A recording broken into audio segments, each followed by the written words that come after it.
দেখা হয় না, কথা হয় না, তবুও কোথাও না কোথাও তুমি আমার সাথেই থাকো। আমার স্মৃতিতে, আমার দুঃস্বপ্নে, কখনো বা অসম্ভব যন্ত্রণায়, মন খারাপ করা গানের লাইনে, মাঝরাতে বুকের ব্যথায় তুমি আছো। এই এলোমেলো বইটা তোমার জন্য।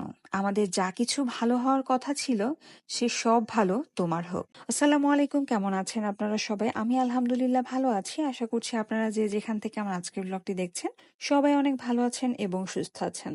সকালবেলা ঘুম থেকে উঠেই দেখি আম্মু 2 ধরনের ডাল ভিজিয়ে রেখেছে। এটাকে ভিজিয়ে সুন্দর করে শুকিয়ে তারপরে আমাকে দিয়েছে এটা ব্লেন্ড করে দিব। এটা রেডি করা থাকলে যেটা হয় তাতে ইফতারির টাইমে যদি আধা ঘন্টা 1 ঘন্টা আগে এটাকে পানি দিয়ে ভিজিয়ে রাখা যায় তাহলে এটা দিয়ে সুন্দর পেঁয়াজু বানানো যায়। তাহলে বাটাবাটির খুব একটা ঝামেলা করতে হয় না। সো এই কারণেই আজকে এইভাবে 2 ধরনের ডাল সুন্দর করে ধুয়ে পরিষ্কার করে সুন্দর করে রোদে শুকিয়ে একদম মুচমুচা করে রাখা হয়েছে এবং এটাকে সুন্দর করে ব্লেন্ড করে রাখলে একদম মিহি হয়ে যাবে। তারপরে ভিজিয়ে ভিজিয়ে আমরা পেঁয়াজু খেতে পারবো যখন তখন, যখনই প্রয়োজন হবে তখনই হুটহাট করে পেঁয়াজু খেতে পারবো।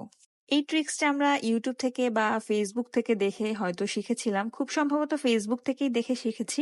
তো যাই হোক, খুব কাজে লেগেছে, খুবই উপকারী একটা ভিডিও। অন্যদিকে আম্মুর বিশাল একটা নারিকেলের ফোপড়া নিয়ে হাজির। নারিকেলের ফোপড়াটা এত সুন্দর করে বড় হয়েছে, মানে পুরো নারকেলটাকেই গ্রাস করে ফেলেছে, দেখে এমনটাই মনে হচ্ছে। তো যাই হোক, আজকে এই বিশাল বড় নারিকেলের ফোপড়াটা দিয়ে সুন্দর একটা মলিদা বানানো হবে। আপনারা কে কে মলিদা খেয়েছেন, কার কেমন লাগে মলিদা, তো অবশ্যই যারা খেয়েছেন তারা কমেন্টসে জানাতে ভুলবেন না। মলিদা বরিশালের একটা বিখ্যাত খাবার, যেটা আমাদের বাসায় আমরা সবাই ভীষণ পছন্দ করি।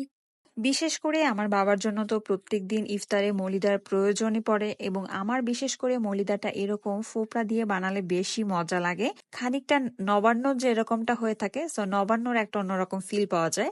আপনারা কে কে নবান্ন খেয়েছেন সেটাও জানাবেন। আমি কিন্তু ছোটবেলায় নবান্ন খেয়েছি, বাট বহু বছর খাওয়া হয়নি, স্বাদটা প্রায় ভুলেই গিয়েছি। তারপর আর কি, প্রতিদিনকার মতো বেগুনের খেতে চলে গিয়েছি। বেগুন তুলে নিয়ে আসবো এবং সাদা বেগুন দিয়ে বেগুনি বানানো হবে। বেগুনি খুব পছন্দের একটা খাবার, ইফতারিতে আমার লাগবেই লাগবে। বেগুনি ছাড়া আমার ইফতারি যেন জমেই ওঠে না। তারপর হঠাৎ করেই দেখি পাশের বাসা থেকে বিশাল এক খানদানি থালা ভর্তি ইফতারি চলে এসেছে। কত রকমের যে ফল দিয়েছে, তার উপরে ভাজা ভুজি, কোনো কিছুর অভাব নেই। এত খাবার কে খাবে? দেখে তো আম্মু খুব বকাবকি, এত খাবার এত আয়োজন করে কেন এনেছেন।